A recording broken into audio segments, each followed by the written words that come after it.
সম্মানিত মুসল্লিবৃন্দ, মিশ্রিত আকীদা এবং এর পরিণাম, এই বিষয়টা নিয়ে আপনাদের সামনে খুতবায় আলোচনা করব ইনশাআল্লাহ। ওয়া মা তাওফীকি ইল্লা বিল্লাহ, আলাইহি তাওয়াক্কালতু ওয়া ইলাইহি উনীব।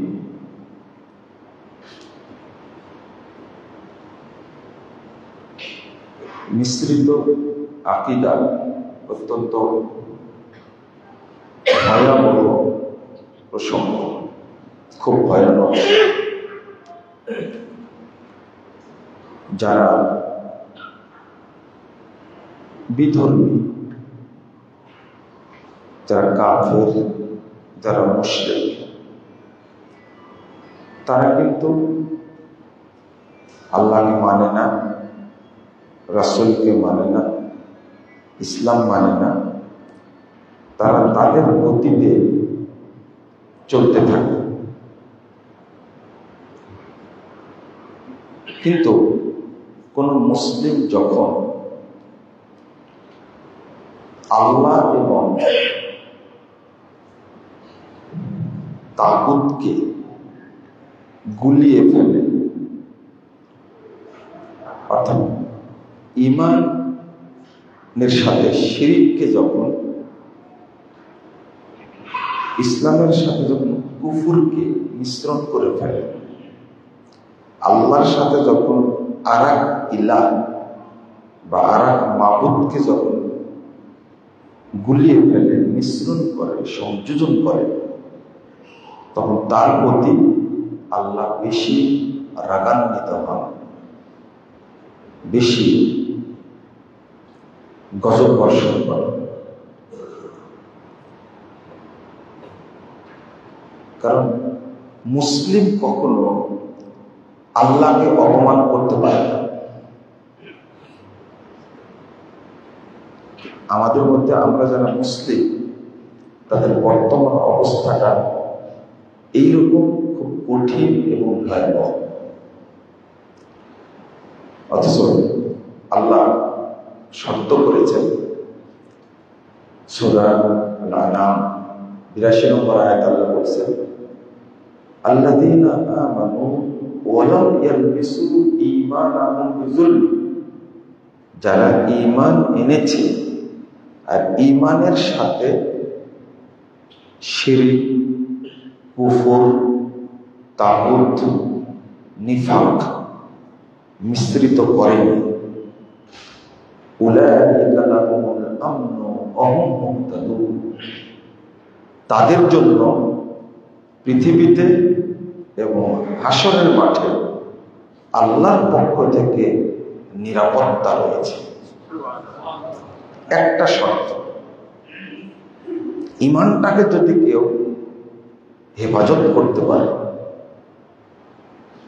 সংরক্ষণ করতে পারে, সবকিছু থেকে, শিরক, কুফর, নিফাকের স্পর্শ থেকে যদি কেউ রক্ষা করতে পারে, একটা শর্ত, আল্লাহ তাদেরকে দুনিয়াতে নিরাপত্তা দেবেন, পরকালে নিরাপত্তা দেবেন। এবং আল্লাহ বলছেন, ওয়া হুম মুহতাদুন, এরাই হলো হেদায়েত প্রাপ্ত। একটা শর্ত, কিন্তু শর্তটা যদি আমরা রাখতে পারি, ঈমানের সাথে কাউকে আর ঠাঁই দেব না। আপনি মানুষ হিসাবে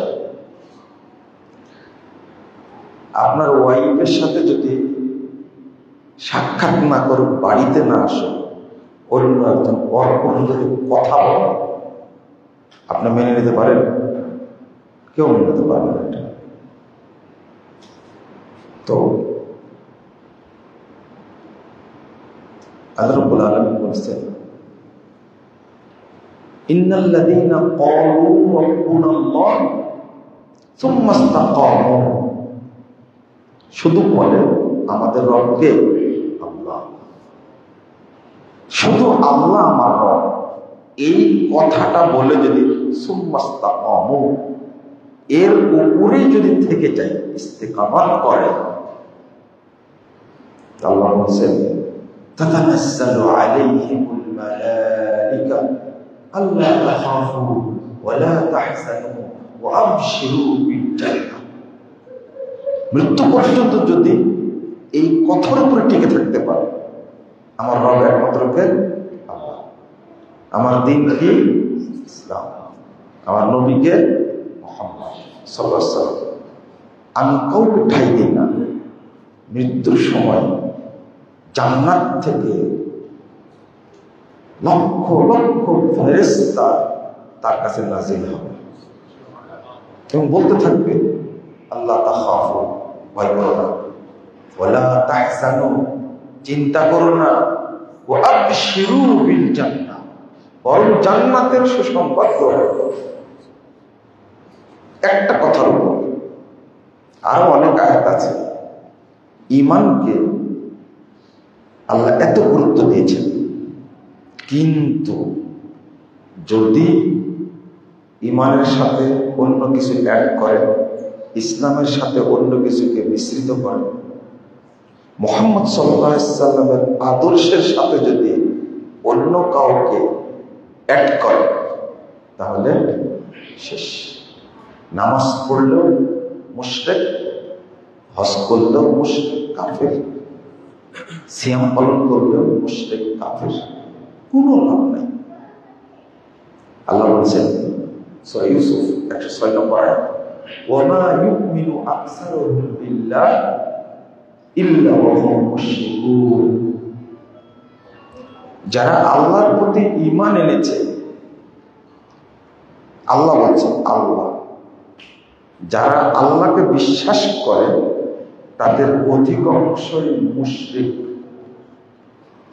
এটা কেমন কথা? আল্লাহকে বিশ্বাস করলে মুমিন হবে, কিন্তু আল্লাহ কি বলছেন? অধিকাংশই মুশরিক। কেন? যে ব্যক্তি হজ করে, সে আল্লাহকে বিশ্বাস করে, ওই লোকটি আবার মূর্তি পূজা করে, কবর পূজা করে, পীর পূজা করে, খানকা পূজা করে, বা মাজারে দান খায়রাত করে। একটু ভাবেন, ওকে আল্লাহ বিশ্বাস করে, কিন্তু আপনি মনে করছেন যে আল্লাহকে বিশ্বাস করে না? অবশ্যই করে। এটাই আল্লাহ বলছেন। মাজারে বসেই বলছে ইল্লাল্লাহ ইল্লাল্লাহ ইল্লাল্লাহ, বলে না? তা আল্লাহকে বিশ্বাস করেই তো। আল্লাহকে বিশ্বাস না করলে লা ইলাহা ইল্লাল্লাহ জিকির করতো না, কিন্তু সে কি বিশ্বাস করা সত্ত্বেও কি মুশরিক? এটাই আল্লাহ বলছেন, ওয়া মা ইউমিনু আকসারুহুম বিল্লাহ ইল্লা ওয়া হুম মুশরিকুন। তাহলে নামাজ পড়া সত্ত্বেও কি মুশরিক? আমাদের কেউ কেউ বলে যে, কি বলে, মসজিদের মুতওয়াল্লি মুশরিক হয়? কথা তো ঠিক। মসজিদ তৈরি করেছে কার নামে? আল্লাহর নামে। মসজিদে দান খায়রাত করে মসজিদের সভাপতি, মসজিদের সভাপতি হয়ে সে কেমন মুশরিক হয়? তো আমি বলি যে মসজিদের না, কাবার মুতওয়াল্লি ছিল কে? Abdul Muttalib. বলেন তো, সে মুশরিক ছিল না মুসলিম ছিল? মুশরিক না? কোথাকার মুতওয়াল্লি? কাবা। আপনারা শুনতে পাচ্ছেন? ভালো মনে হয় না, সাউন্ড বাড়ি খাচ্ছে।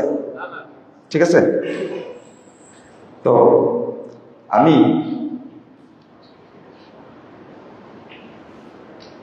বললাম যে আব্দুল মুত্তালিব, আবু তালেব এত ভালো মানুষ, মক্কা একদিকে নেতা, এরা কিন্তু উচ্চ বংশের, উচ্চ চরিত্রের। সারা পৃথিবী থেকে যারা হজ করতে যেত তাদেরকে ফ্রি খাবার দিত, তাদের থাকার ব্যবস্থা করত, কাবা ঘর চাবি তাদের কাছে থাকত, প্রতি বছর হজ করত, কাবা তওয়াফ করত, সাফা মারওয়া সাই করত, প্রায় উমরা করত। আব্দুল মুত্তালিব আবু তালেব এরা কি মুসলিম ছিল? কি ছিল? কাফের, মুশরিক ছিল।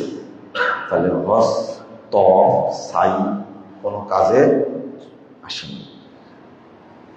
এমনকি ঈমান কত শক্ত ছিল, আব্রাহা যখন কাবা ভাঙতে আসলো, এসে আব্রাহার লোকেরা আব্দুল মুত্তালিবের 200 উট ছিনিয়ে নিয়ে আসছে, চুরি করে নিয়ে আসছে। 200 উট, ভাবতে পারেন?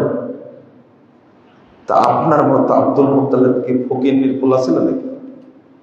কত বড় ধনী, 200 উট শুধু চুরি করেছে, তাহলে আছে কত? তো বলছে যে যখন গেছে আব্দুল মুত্তালিব আব্রাহার কাছে, আব্রাহার সাথে সাথে হাতির পিঠ থেকে নেমে তাকে বসার ব্যবস্থা করে দিয়েছে। যে মক্কার নেতা এসেছে, কুরাইশ বংশের নেতা কাবার মুতল্লি এসেছে, বলছে বসে। বলছেন আমি বসবো না, তোমার লোকেরা আমার 200 উট চুরি করে নিয়ে আসছে, উটগুলো দিয়ে দাও। তখন আব্রাহা হতবাক হয়ে বলছে, বলেন কি, আমি আসছি কাবা ভাঙতে, আর আপনি উটের খবর নিতে আসছেন? কাবা সম্পর্কে কিছু বলবেন? বলছে না, আব্দুল মুত্তালিব বলছে কাবার মালিক আল্লাহ আর উটের মালিক আমি, আমার উটগুলো দিয়ে দাও। কাবার মালিক কি সিদ্ধান্ত নেবেন তিনি জানেন। বলেন তো, আব্দুল মুত্তালিবের কাবার প্রতি ভক্তি বেশি ছিল না আপনার ভক্তি বেশি? যে কথা আব্দুল মুত্তালিব বলেছিল সেটা ঘটেনি? ঘটেছে? আব্রাহা বাহিনীকে শেষ করে দেয়নি? কে? একজন জানেন রব আছেন, এটা বিশ্বাস করত। এর পরেও আব্দুল মুত্তালিব কি মুসলিম হতে পেরেছে? কি? কাফের, মুশরিক। তার মূল কারণ হলো রব হিসাবে মানত আল্লাহকে, সৃষ্টিকর্তা হিসেবে মানত আল্লাহকে, কিন্তু একমাত্র ইবাদত করতে হবে আল্লাহ, এটা মানত না। আমরাও তো তাই, তাই না? একবারে আব্দুল মুত্তালিবের ঈমান আর আমাদের ঈমান কি একই রকম? আমরাও বলি বিশাল ওজনের মাছ খেয়ে বলি আল্লাহ খাওয়ালেন, বিপদ থেকে রক্ষা পেলে বলি আল্লাহ রক্ষা করলেন, আল্লাহ সৃষ্টি করছেন, রুজিদাতাকে আল্লাহ। কিন্তু যখন সংসদে বসি তখন বলি না একমাত্র আইনদাতাকে, নিজের লিখে যে আইন, বুঝেননি মনে হয় কথা, আইনদাতা একমাত্র কে? আল্লাহ। এটা কিন্তু বলি না, এটাই শিরক, এটাই শিরক। তো আমি যেটা বুঝাচ্ছিলাম আপনাদেরকে সেটা হলো, মুমিন যদি শুধু সম্পৃক্ত করে তাহলে মুশরিক হয়ে যায়। কি হয়ে যায়? একটা আয়াত দিলাম আপনাকে, 2 নম্বর। আল্লাহ বলছেন যে ওয়া ইন্না কাসীরাম মিনান নাস বিলিকাই রাব্বিহিম কাফিরুন। সূরা রূম 8 নম্বর আয়াত। অধিকাংশ মানুষ আল্লাহর সাথে সাক্ষাৎ করবে কাফের হয়ে। কি হয়ে? রবকে বিশ্বাস করে কিন্তু সে কি? কাফের। আল্লাহ বলছেন, আমার কথা না। সাক্ষাৎ হবে কার সাথে? আল্লাহর সাথে। কি অবস্থায়? কাফের অবস্থায়। কেন কাফের হলেন? অধিকাংশ মানুষ আল্লাহকে বিশ্বাস করে কিন্তু সাক্ষাৎ হবে কি করে? কাফের হয়ে। এই আলোচনাগুলো আসলে বুঝাতে পারি না, তবে বলতে বলতে বলতে বলতে এক সময় মানুষের ভিতরে ঢুকবে ইনশাআল্লাহ। 3 নম্বর আল্লাহ বলছেন আল্লাযীনা আমানু বিল বাতিল ওয়া কাফারু বিল্লাহ। যারা বাতিল জিনিসকে বিশ্বাস করে। তো বাতিল জিনিস কি? ইসলাম ছাড়া আর কোনো হক কিছু আছে? আর কিছু হক নেই। 52 নম্বর আয়াত সূরা আনকাবুত, উলাইকুমুল খাসিরুন, যারা বাতিল জিনিসের প্রতি ঈমান আনবে, বিশ্বাস করবে, আল্লাহর সাথে কি করবে? কুফরি করবে। ইসলাম বাদ দিয়ে আমরা আজকে গণতন্ত্রকে ধর্ম হিসেবে গ্রহণ করেছি। আল্লাহ বলছেন ফামাযা বাদাল হাক্কি ইল্লা দালাল, এই হকের পরে যেগুলো আছে সবগুলো বাতিল ছাড়া আর কি হতে পারে? আমি জাতীয়তাবাদে বিশ্বাসী, আমি ধর্মনিরপেক্ষতাবাদে বিশ্বাসী, আমার মাথায় টুপি, জুমার দিন প্রথম কাতারে, ঈদের দিনে কি প্রথম কাতারে।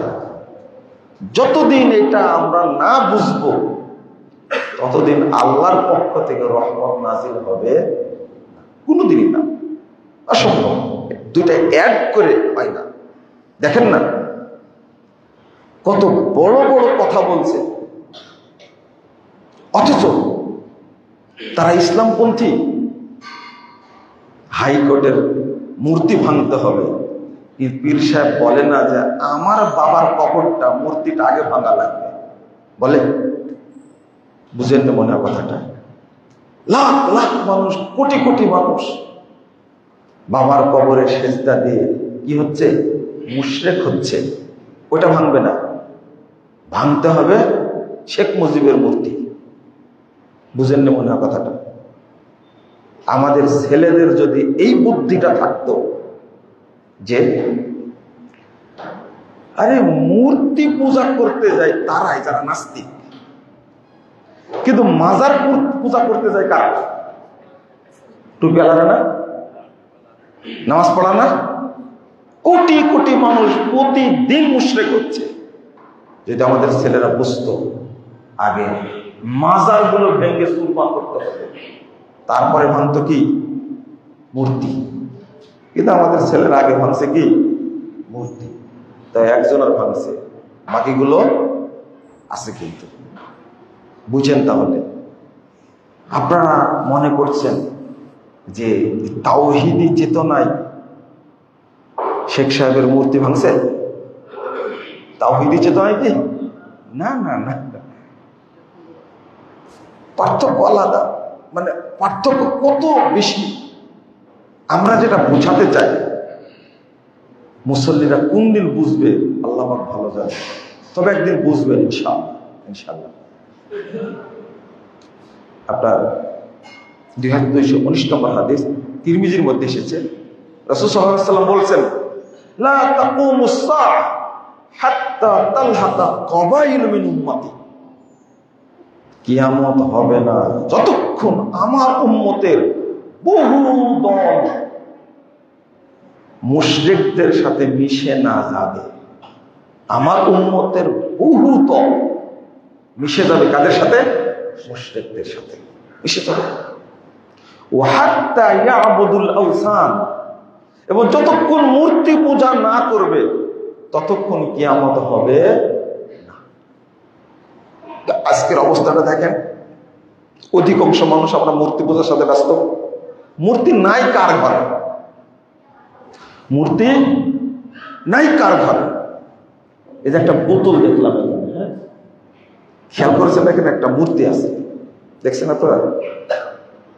দেখছেন? দেখতে পাচ্ছেন? দুই পাশে আছে। কিন্তু একটা হাদিস আসছে যে রাসূলুল্লাহ সাল্লাল্লাহু আলাইহি ওয়াসাল্লাম বলছেন যে উম্মতের অধিকাংশ মানুষই মূর্তি পূজা করবে, তারা বুঝতে পারবে না। রাসূল সাল্লাল্লাহু আলাইহি ওয়াসাল্লাম বলছেন ইয়া আইয়ুহান নাস ইত্তাকুশ শিরক, তোমরা শিরিককে ভয় করো। কেন? শিরিক, ইন্না শিরকা ফি হাদিহিল উম্মাহ কাতাবিবিন নামলা, গোড়া পিঁপড়া আছে না, ছোট ছোট পিঁপড়া, কখন যে পিঠে কামড় দিয়েছে আপনি বুঝতে পারেন না। ঠিক অন্ধকার রাত্রিতে যদি পিঁপড়া হেঁটে যায়, তুমি যখন বুঝতে পারো না, ঠিক তোমার মধ্যে শিরিক ওইভাবে ঢুকে যাবে, তুমি খেলে। আবু বকর রাদিয়াল্লাহু আনহু বলছেন, বাঁচার উপায় কি? তাহলে কেউ তো শিখতে বাঁচতে পারবে না, বাঁচার উপায় কি? তখন রাসূলুল্লাহ সাল্লাল্লাহু আলাইহি ওয়াসাল্লাম একটা দোয়া শিক্ষা দিলেন। দোয়াটা হলো, আল্লাহুম্মা ইন্নী আউযু বিকা আন উশরিকা বিকা ওয়া আ'লাম ওয়া আস্তাগফিরু ফিমা লা আ'লাম। এই দোয়াটা শিক্ষা দিলেন যে তুমি এই দোয়াটা পড়বে যদি শিরিকের কোনো উপসর্গ তোমার মধ্যে থাকে, তা আল্লাহ তোমাকে মাফ করে দেবে। তো এতটা ভয় করতে হবে, কিন্তু আমরা ভয় করি না। আমি বড় বড় কথা বলছি। এখন ছোট্ট একটা কথা, এই যে ইহুদি, খ্রিস্টান এবং বিধর্মীরা আমাদের মধ্যে যে কালচার গুলো দিয়েছে, আর কি এমনি দিয়েছে? মনে করে ঋণ দেয়, তাই না? স্বার্থ ছাড়াই তারা ঋণ দেয়, দেয় না? বিশ্বব্যাংক ঋণ দেয় না স্বার্থ ছাড়াই দেয় না, স্বার্থ আছে। তো ঠিক তারা যে কালচার গুলো আমাদেরকে দিচ্ছে, এটাকে স্বার্থ ছাড়াই দিচ্ছে না। না, আল্লাহ বলছেন, ইয়া আইয়ুহাল্লাযীনা আমানু ইন তুতিউ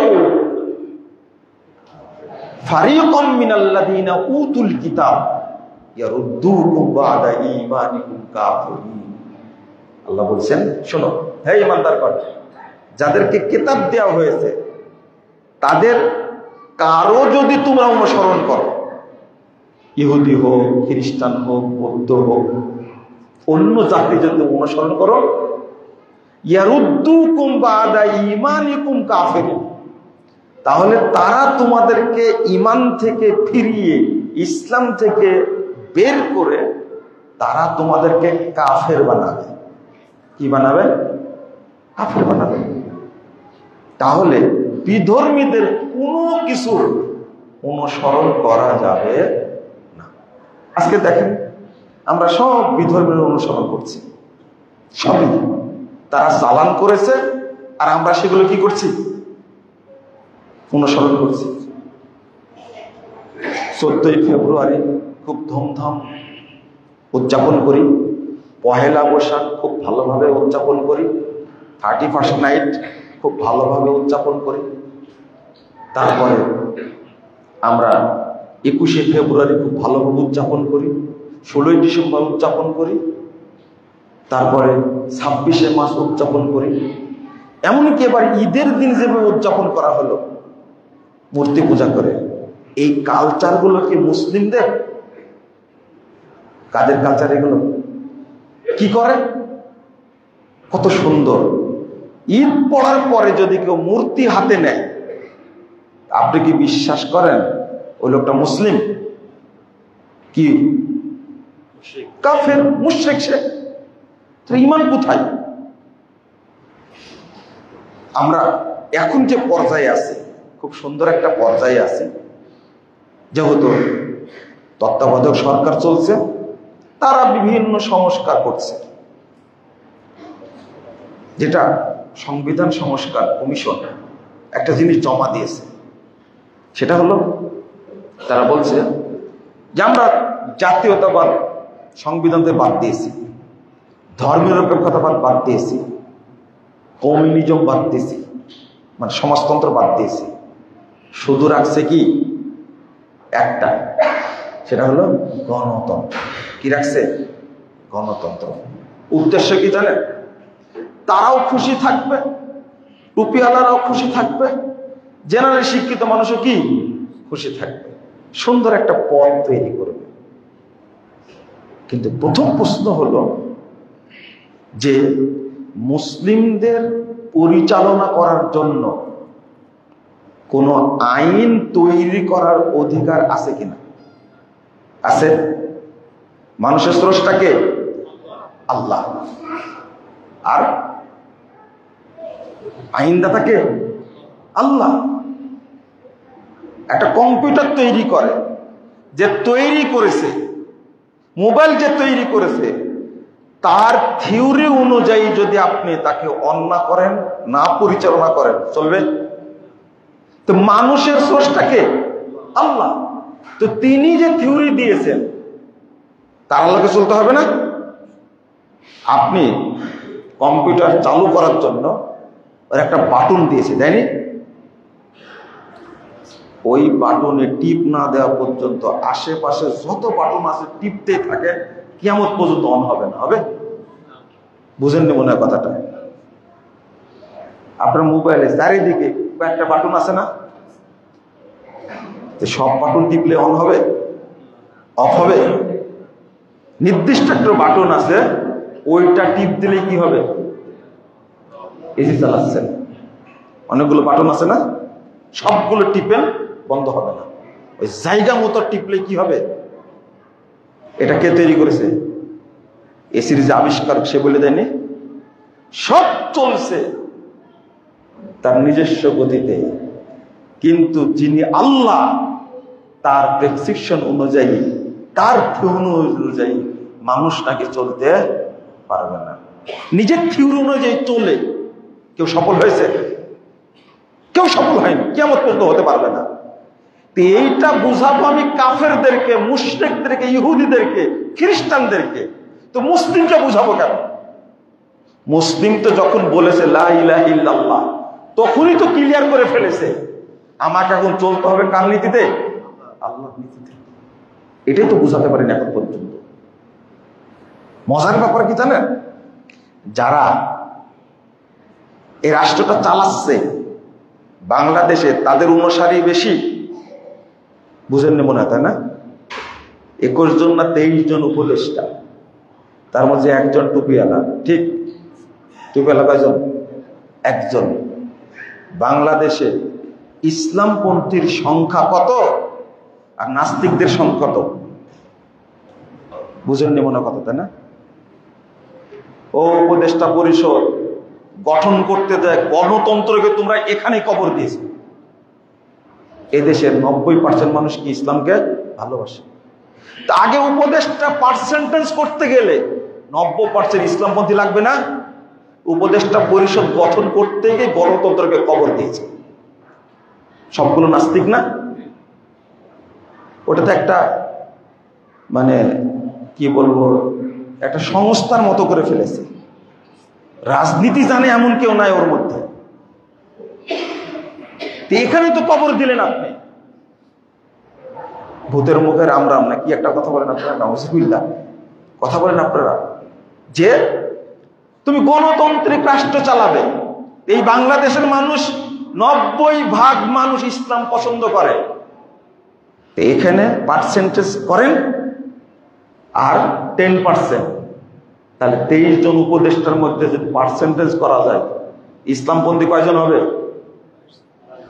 ওটা ইহুদিদের মতো। সারা পৃথিবীতে ইহুদির সংখ্যা হলে 10%, কিন্তু সারা পৃথিবী ওরাই চালাচ্ছে, তাই না? ট্রাম্পকে পর্যন্ত, এটা খ্রিস্টান, ট্রাম্পকে পর্যন্ত এই ইসরায়েলের শয়তানটা কানে ধরে ঘোরাচ্ছে একাই ঘোরাচ্ছে খ্রিস্টানদেরকে। তো আমাদেরকে কানে ধরে ঘোরাচ্ছে কারা? নাস্তিকরা। আবার মুখে কি বলছে?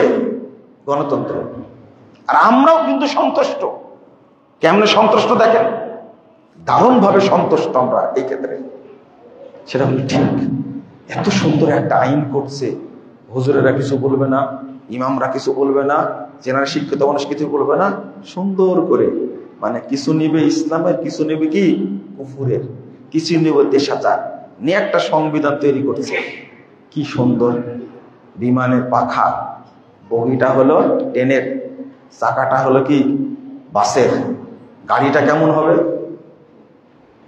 এই গাড়ির নাম কি বুঝলেন না মনে হয়, তাই না?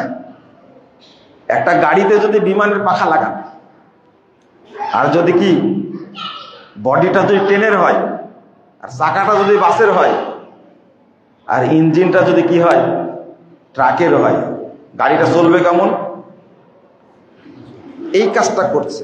আর ইসলাম বলে দিয়েছে, আপনারা শুনে নেন, আল্লাহ রাব্বুল আলামিন বলছেন ইয়াকুলুনা নুমিনু বিবাযিন ওয়া নাকফুরু বিবায। ওয়া ইউরিদুনা আন ইয়াত্তাখিযু বাইনা যালিকা সাবিলা। তারা বলছে কিছু ইসলাম থেকে নেব, কিছু এখান থেকে নেব, আর দুইটা মিলে ওয়া ইউরিদুনা আন ইয়াত্তাখিযু বাইনা যালিকা সাবিলা, দুইটা মিলে সুন্দর একটা রাস্তা তৈরি করবে। আল্লাহ বলছেন কি জানেন? উলাইকা হুমুল কাফিরুনা হাক্কা, এরাই হলো অরিজিনাল কাফের, এরাই হলো ফ্রেশ কাফের, একবারে টাটকা কাফের। আমি আগেই বলেছি, ইহুদি খ্রিস্টান পূজা করছে, তারা কাফের উপরি করছে, কিন্তু আপনি মুমিন হয়ে ইসলামের সাথে অন্যকে মিশ্রিত করলেন কেন? এটাই সবচেয়ে কি বড় অপরাধ। আল্লাহ তাদেরকে ফ্রেশ কাফের বলছেন না, আল্লাহ তাদেরকে অরিজিনাল কাফের বলছেন না, অরিজিনাল ফ্রেশ কাফের বলছেন কাদেরকে? যারা দুইটাকে কি করে? মিশ্রণ করে। সাবধান, মিশ্রণ করা যাবে না। এটা কিভাবে বুঝাবো? আর মানুষ বুঝবে কি করে? কখনোই না।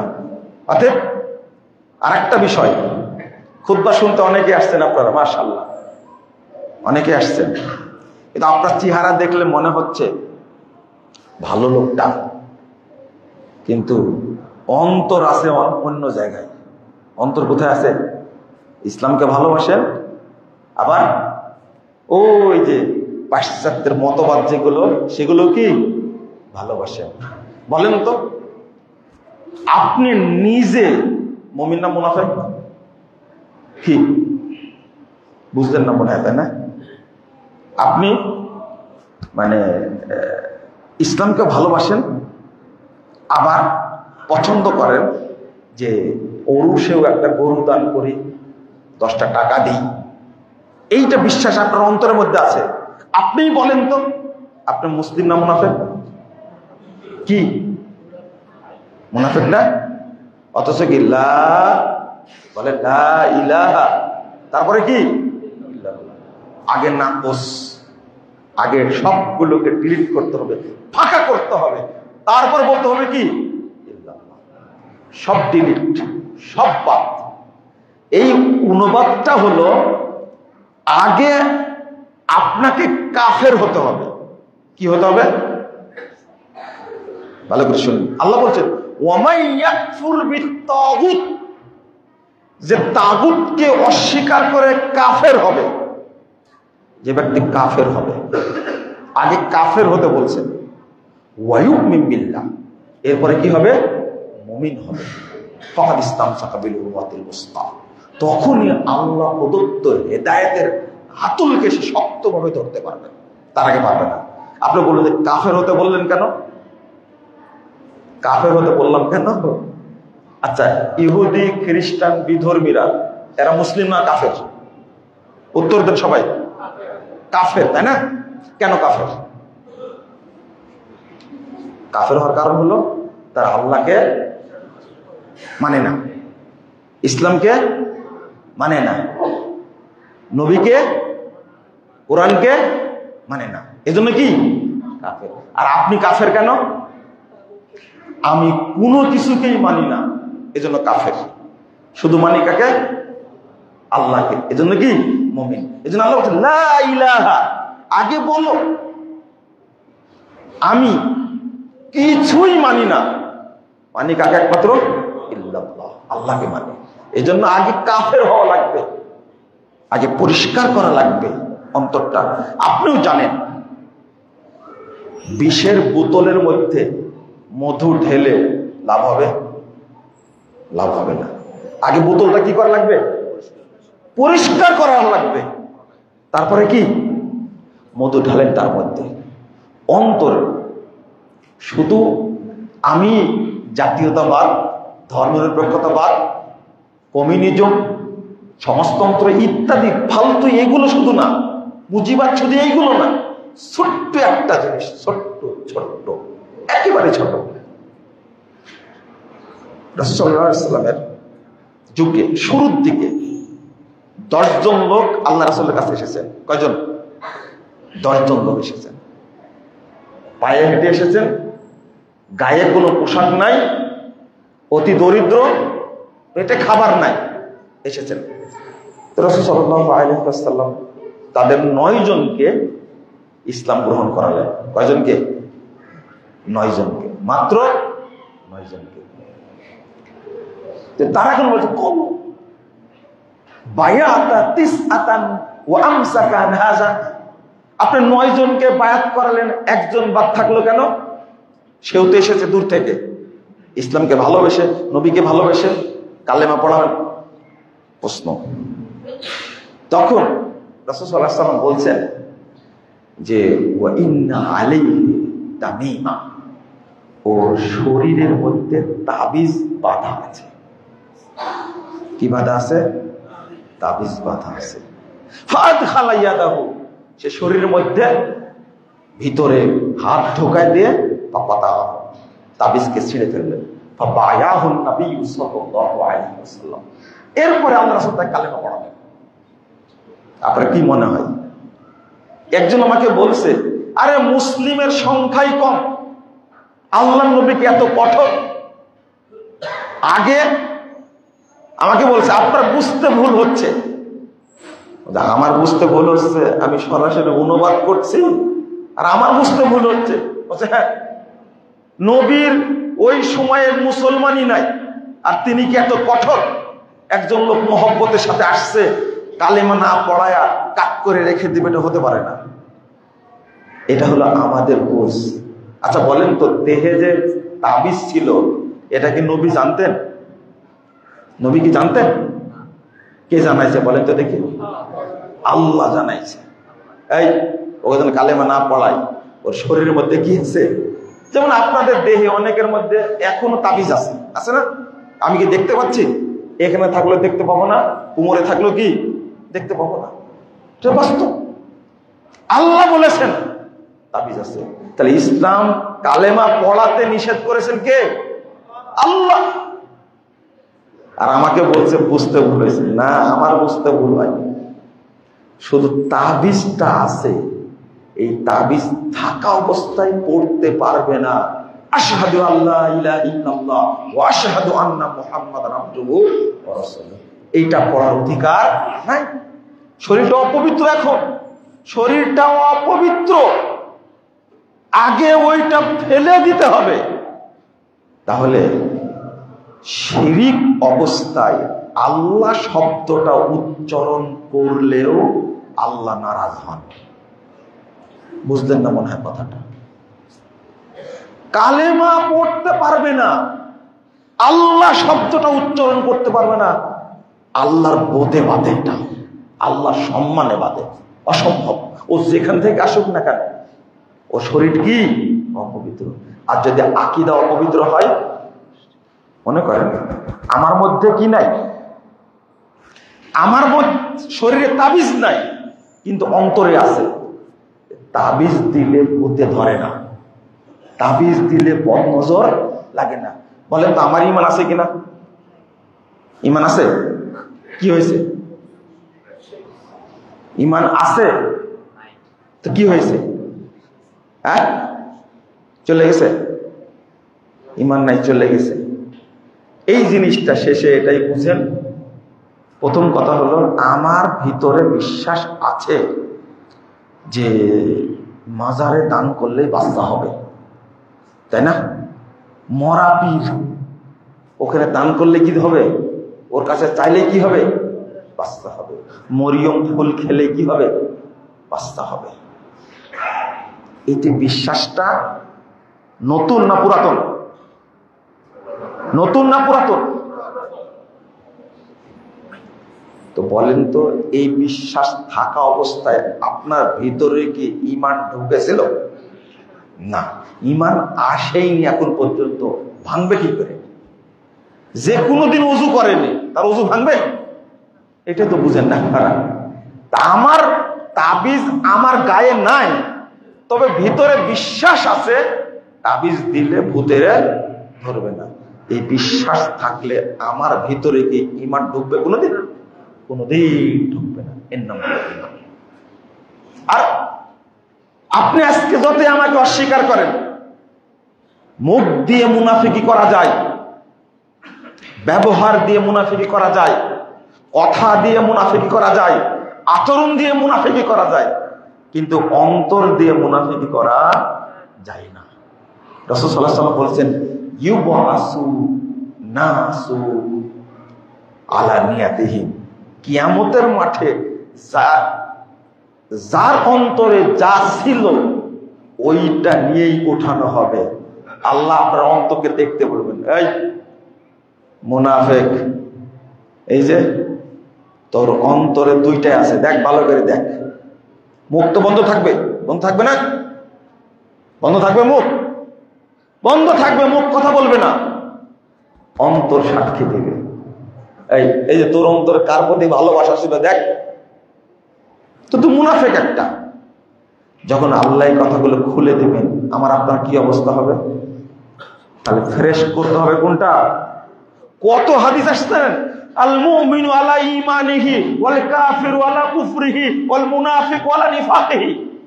অন্তরে নিফাক নিয়ে যদি মারা যান তাহলে আল্লাহ প্রকাশ করে দেবেন, তুই মুনাফিক একটা, দেখ তোর অন্তরে শিরক ছিল, এই দুইটাই ছিল।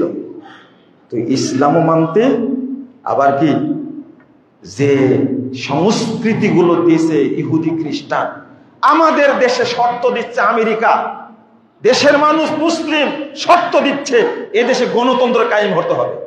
আরে বেটা, গণতন্ত্র কায়েম করব না, আমি ইসলাম কায়েম করব, তোমার দেখার কি বিষয়? আমার দেশে 100%-এর মধ্যে 95% চাই ইসলাম, তাহলে এই দেশের সংবিধান হবে কি? ইসলাম। তুমি কে? বুঝেননি মনে কথাটা? বলেন তো, আপনাদের স্বাধীনতা নিয়ে এসে দিয়েছে কি আমেরিকা? দিয়েছে আমেরিকা? তাহলে তুমি এই দেশে কি প্রতিষ্ঠা করব, সে চিন্তাটা কে করবে? এই দেশের জনগণ করবে না? আমরা নাকি স্বাধীন। আল্লাহ যেন আমাদের বোঝার তৌফিক দান করে। আপনারা কষ্ট পেলেন কিনা জানি না, কিন্তু আমি মূল জায়গায় হাত দিয়েছি। সালাদটা কিন্তু জান্নাতে যাওয়ার গ্যারেন্টি না। আচ্ছা, অ্যাকাউন্ট না থাকলে টাকা জমা হবে? বুঝেননি মনে হয় কথাটা? অ্যাকাউন্ট করেছেন কিন্তু অ্যাকাউন্টটা ভুল আছে, টাকা জমা হবে? টাকা জমা হবে ভুল। যদি একটা লেখার উপরে 2 বার কষেন, ঘুরান কলম, ব্যাংক টাকা দিবে?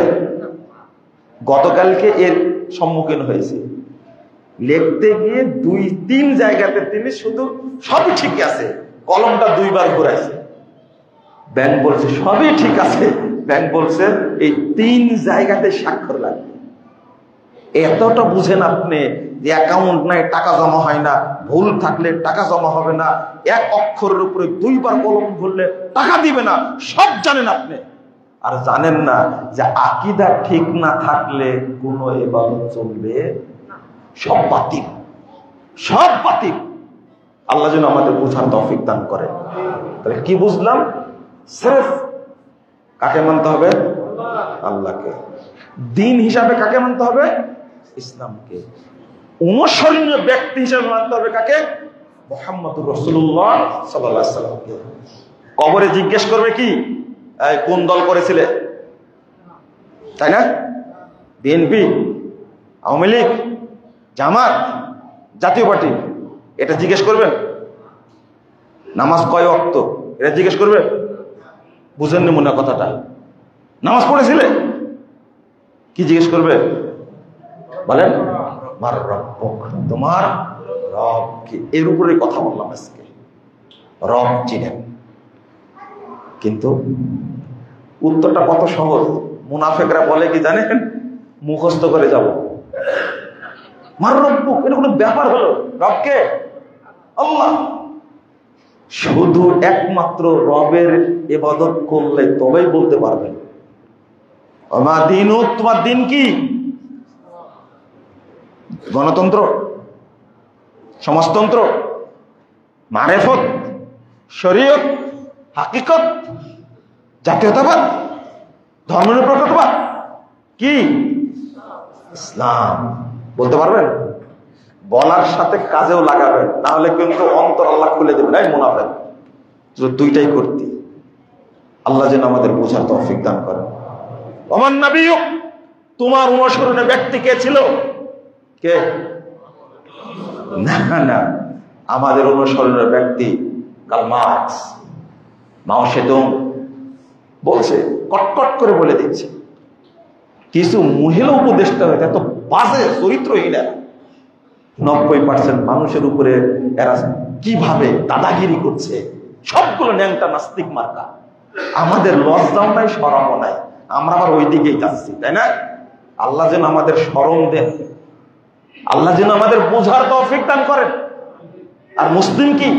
আমি বলি যে আমি হলাম আট্রাসীর লোক, আমি হলাম চরমনের লোক, আমি হলাম চন্দ্রপুরের লোক, আমি হলাম মাঝভান্ডারির লোক, আমি চিস্তির লোক, আমি হলাম কি বলে নকশাবন্দি, আমি হলাম কি লা হাওলা ওয়ালা কুওয়াতা বিল্লাহ, আমি চিস্তি, আমি নকশাবন্দি, আমি মুজাদ্দিদি, আমি কাদেরি, কত পরিচয়। আমি চিস্তি সাবেরিয়া, আমি চিস্তিয়া কি সাত্তারিয়া। কেউ বলে না আমি মুহাম্মদুর রাসূলুল্লাহ সাল্লাল্লাহু আলাইহি ওয়াসাল্লামের অনুসারী, কেউ বলে না আমি হানাফি, আমি শাফি, আমি মালিকি, আমি হাম্বলি, আমি কি রাফেজি, আমি শিয়া, আমি মুরজিয়া, আমি খারেজি। লা হাওলা ওয়ালা কুওয়াতা ইল্লা বিল্লাহ। বলতে হবে আমি মুহাম্মদুর রাসূলুল্লাহ সাল্লাল্লাহু আলাইহি ওয়াসাল্লামের অনুসারী, আমি তাকে ছাড়া অন্য কাউকে অনুসরণ করি না। শেষ কথা। আল্লাহ যেন আমাদেরকে কবুল করে নেন, আমিন। আল্লাহ যেন আমাদের সকলকে জান্নাতুল ফেরদাউসের জন্য কবুল করে নেন, আমিন। আল্লাহ যেন আমাদেরকে সহিহ আকীদার উপরে, সালাতের মানহাজের উপরে মৃত্যু পর্যন্ত থাকার তৌফিক দান করেন, আমিন। বারাকাল্লাহু ফিকুম ওয়া জাযাকুমুল্লাহু খাইরান।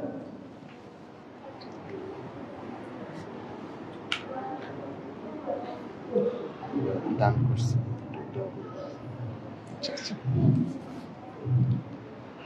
আলহামদুলিল্লাহ ওয়াহদা ওয়াসসালাতু ওয়াসসালামু আলা মান লা নাবিয়্যা বা'দা। আল্লাহুম্মা সাল্লি আলা মুহাম্মাদ ওয়া আলা আলি মুহাম্মাদ কামা সাল্লাইতা আলা ইব্রাহিম ওয়া আলা আলি ইব্রাহিম ইন্নাকা হামিদুম মাজিদ। আল্লাহুম্মা বারিক আলা মুহাম্মাদ ওয়া আলা আলি মুহাম্মাদ কামা বারাকতা আলা ইব্রাহিম ওয়া আলা আলি ইব্রাহিম ইন্নাকা হামিদুম মাজিদ।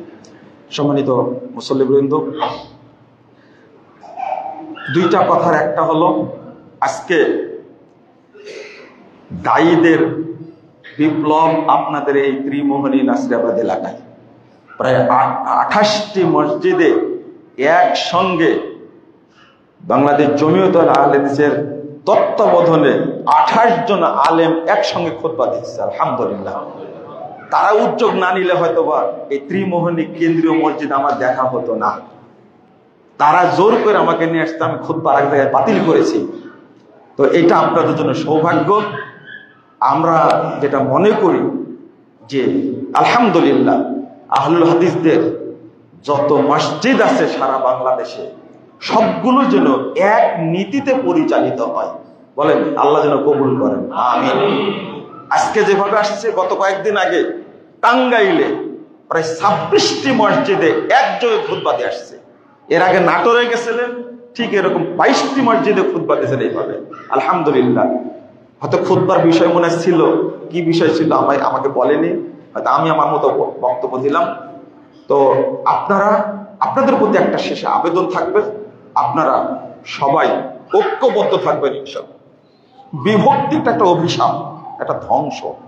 আমরা ঐক্যবদ্ধ থাকবো, আহলুল হাদিস হিসাবে আমরা সব এক থাকবো এবং মুহাম্মদুর রাসূলুল্লাহ সাল্লাল্লাহু আলাইহি ওয়াসাল্লামের সাথে একসঙ্গে জান্নাতে যাবো ইনশাআল্লাহ। আল্লাহ তুমি আমাদের কবুল করো, আমিন। 2 নম্বর বিষয় হলো, গতকালকে এই পৃথিবীর একজন বিশ্ববিখ্যাত মুহাদ্দিস আলেম, একজন মুজাদ্দিদ মারা গেছেন। আল্লাহ রাব্বুল আলামিন যেন তাকে জান্নাতুল ফেরদাউসে উচ্চ স্থান দান করেন, আমিন। শেখ রবি বিন হাদি আল মাদখালি, সারা পৃথিবীতে পরিচিত এই নামটা। তবে যারা ইখওয়ানি এবং যারা শিয়া আকীদায় বিশ্বাসী বাংলাদেশ সহ সারা বিশ্বে, তারা কিন্তু ঈদ পালন করছে। কি পালন করছে? আনন্দ অনুষ্ঠান করছে। রবি বিন হাদি আল মাদখালি মারা গেছে, বিশ্ব শান্ত হয়েছে। এত শক্ত মানুষ ছিলেন। তার সম্পর্কে বলা হয় বর্তমান সৌদি আরবের ইসলামিক কার্যক্রমের সবচেয়ে বড় পরামর্শদাতা হলেন রবি বিন হাদি আল মাদখালি। এবং তিনি শিয়াদের ব্যাপারে, খারেজিদের ব্যাপারে অত্যন্ত কঠোর ছিলেন।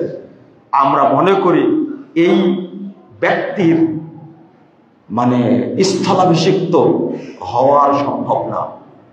তার সম্পর্কে শেখ বিন বাজ, শেখ আলবানী, শেখ উসাইমিন এত সুন্দর কথা বলে গেছেন। আমরা দোয়া করি আল্লাহ যেন তার খেদমতগুলোকে কবুল করে নেন। আল্লাহ রাব্বুল আলামিন যেন তাকে জান্নাতুল ফেরদাউসে জায়গা করে দেন, সাথে সাথে আমাদেরকে যেন আল্লাহ কবুল করে নেন, আমিন। যারা শেখ রবি বিন হাদি আল মাদখালি 92 বছর, আল্লাহু আকবার, এত দিন প্রচার করেছেন, মদিনা বিশ্ববিদ্যালয় হাদিস বিভাগের ডিন ছিলেন, তাকে যারা গালি দিচ্ছে, আমি প্রথম বলবো আল্লাহ তাদেরকে হেদায়েত দান করো, আর হেদায়েতের যোগ্য না হলে আল্লাহ তাদেরকে অপদস্থ করো, বলেন আমিন। শেষে আপনারা অনেকে দান খায়রাত করেছেন, কেউ 500 টাকা দিয়েছেন, 1000 দিয়েছেন, আরেকজন 500 টাকা দিয়েছেন, আরেকজন 2000 টাকা দিয়েছেন। আমি নামগুলো বললাম না এই উদ্দেশ্যে, গোপনে দান করেছেন মসজিদে, গোপনে দান করলে দানে বরকত হয়, আপনারও বরকত হবে, মসজিদেরও কি বরকত। আপনি 500 টাকা দিয়েছেন, এই বরকত আপনার হবে, আর 5 লাখ টাকা দেবেন ইনশাআল্লাহ। অতএব নামটা প্রকাশ করতে হয় না। এরপরেও আমি বলছি যারা দান করেছেন আল্লাহ যেন তাদের দান কবুল করেন, আল্লাহ যেন তাদের সম্পদে বারাকা দান করেন, যদি অসুস্থ থাকে আল্লাহ যেন তাদেরকে সুস্থতা দান করেন, সাথে সাথে আমাদেরকে জন্য আল্লাহ সুস্থতা দান করেন, আমিন। বারাকাল্লাহু ফিকুম।